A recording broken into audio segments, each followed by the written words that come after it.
Xả kèo, xả kèo. Xả kèo rồi. Mày thua hồi nãy là mày hứng ứng rồi. Bây giờ mày xả kèo rồi mày còn nói nữa. Giờ xả kèo Bây giờ không? nó lấy 200 mày cho ông Quỳnh với thằng Cầm à. Có lấy không? Trả nó lại đi. Ôi nói chuyện đàng hoàng đi mà nói lên tự nhiên Cái giờ kèo là nó khó xả sai. kèo rồi phải nói chứ. Không. Ý là xả kèo đi rồi tôi đưa. Để là biết là không có chơi nữa. Lắc đầu quậy má. Hả? Chị đó là cái là tôi đưa liền. Cái này nó 100 hoài đi trời. Anh dạ. Bị vụn lần hồi xưa bị Phong vụn lần rồi. Không, 6 là 6 có vụ. Trên cái vụ mày ở đây có vụ đâu. Có không? Thì đưa lại. 1 tiếng mà đưa lại. Đây. Nước Cho mày cái vòng hả? Đổ vòng cho hả? Đổ vòng cho phải không? Cái nào? Cái này phải không? Hả? Nói đi. Cái nào? Cái đỏ. Cái này phải không? Bây giờ mày nói đi là đồng ý thua không? Vậy thôi. Thua rồi đó chịu. Anh quý kêu em đi. Đã gì số mấy quên mẹ nó 015. Không phải đó. 015. Ấy à 051.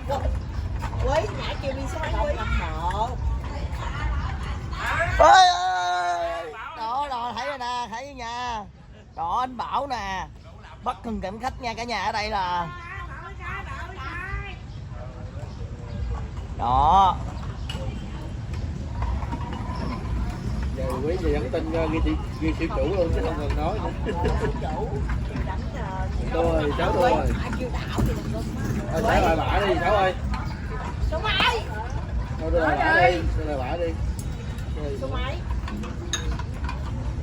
Cái gì á? Đưa tiền Đưa cho bả ở đi cho siêu chủ đi.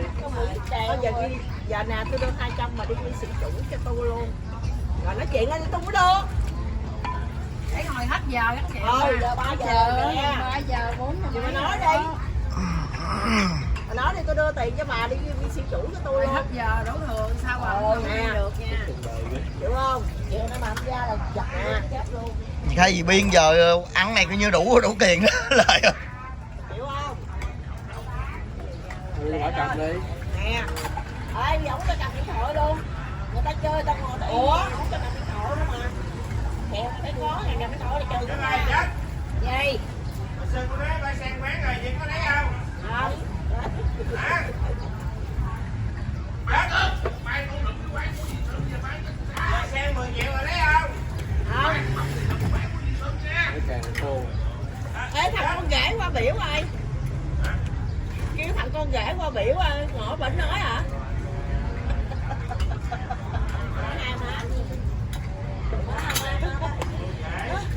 Mày qua đây hiểu chưa?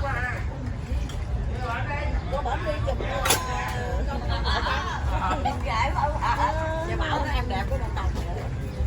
Đẹp hết tim mai. Em đẹp của con Tòng. Xịn. Trời ơi ghê vậy. Con rể tao qua kìa.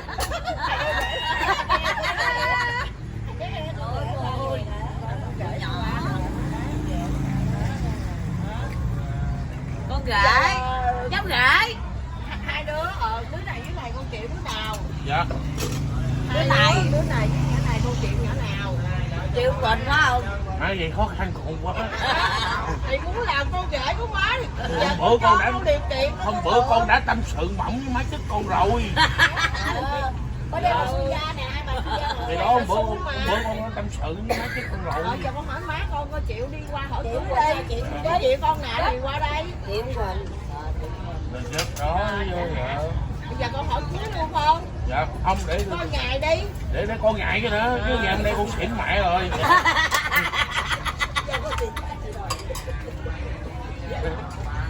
Sáng ngon. Thôi nhưng mà hắn về. Trời ơi.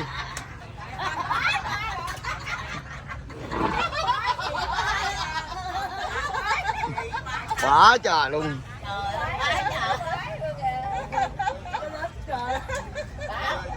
Ổng không chồng nữa kìa bà. Ê, tất cả tiếng đồng hồ không nói chuyện nào làm việc với nhỏ này coi.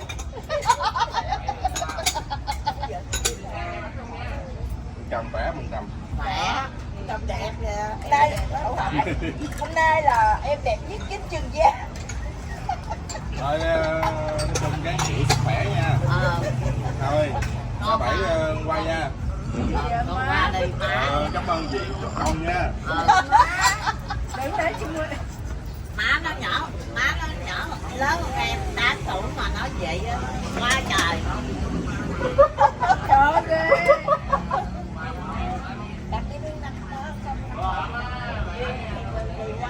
Trên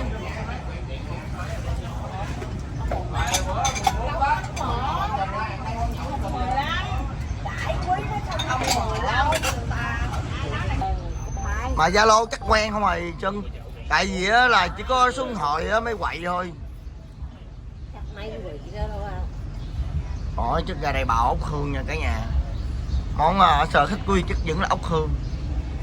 Rồi sáng giờ ra sớm là ăn quá trời chất.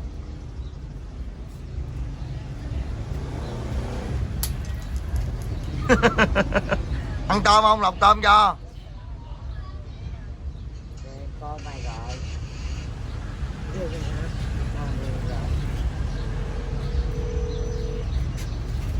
Mình đã quăng luôn trời. Gì? Gì không thấy luôn.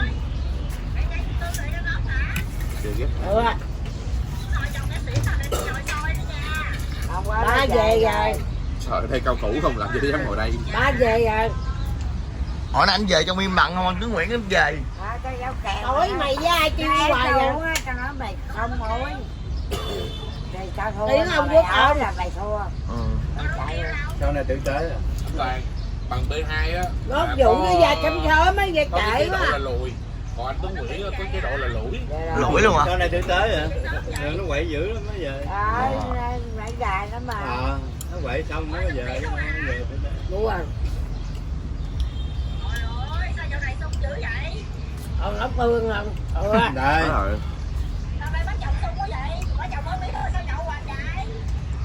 Chạy đi.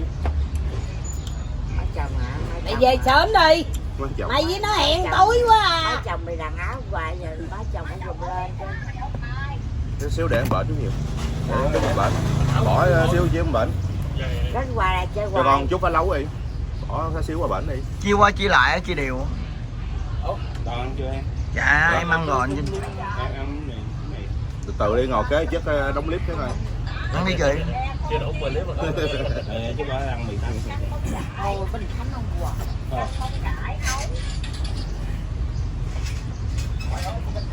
Đây Tuấn Nguyễn sao tự tế dữ rồi về sớm. Xịn nó giặt quá, giặt nó quá. Dạ. Ủa cái nó đô Nguyễn có 10 lon thì trời sao càng ngày càng xuống vậy? 8 lon à? Tao nói mẹ tao uống không?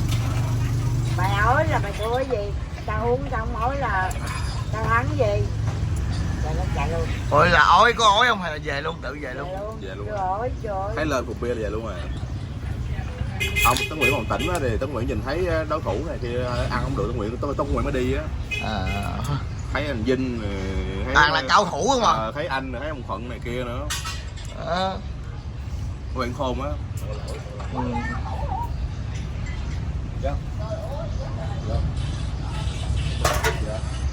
Vô.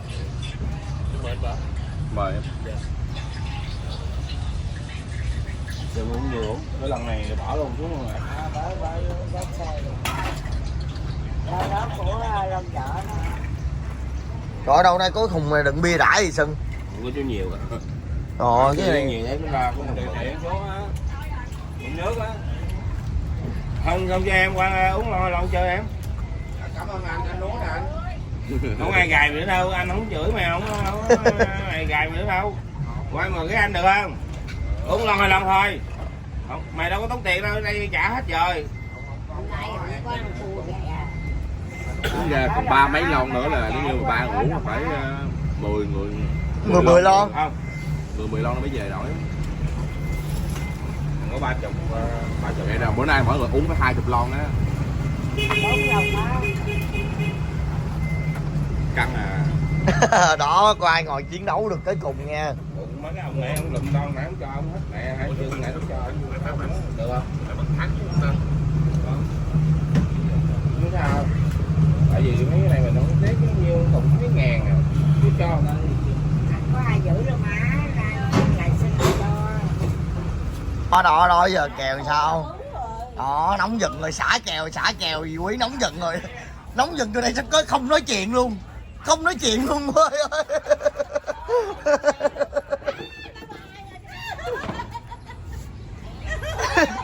Ủa xả kèo rồi giờ vẫn.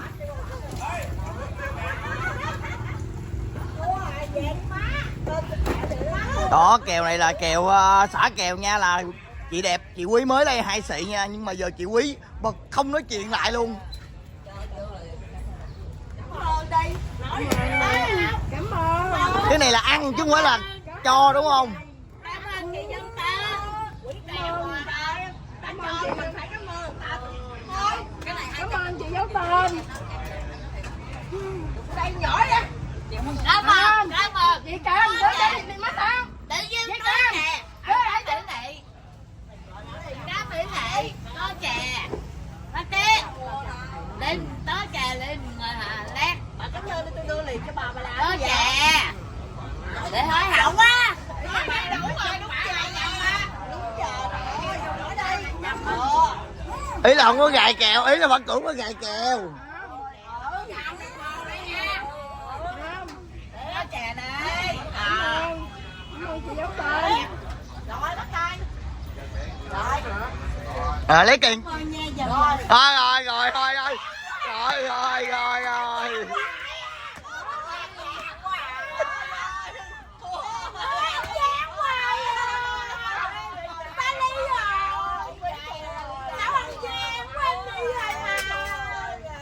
Cảm ơn nha. Giàu sức khỏe một mai bắn đất nha. Em đi rồi mà sao? Giàu sức khỏe một mai bắn đất nha. Để nó đi xin ăn đi trong đất nha. Chúc chơi giàu sức khỏe một mai bắn đất nha. Em muốn ăn gian không mà. Em muốn ăn gian không? Rồi đi. Mai đi xin ăn cho. Ồ phải xin ăn không xin ăn mà chạy tranh thủ với trời. Nè em đi theo qua ché nè, coi ché đi đâu nè. Bây giờ xin ăn mà hết giờ.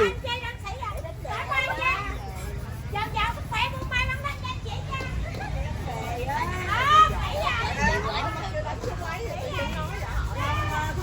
Đó giờ chị đẹp chạy tranh thủ nha. Xin ăn mà có giờ có giấc luôn nha cả nhà. Ê tao thả lỏng kìa. Rồi. Đó ai nói thì chất vẫn ngủ nha, nãy giờ chất tập trung ngủ nha cả nhà. Rồi chất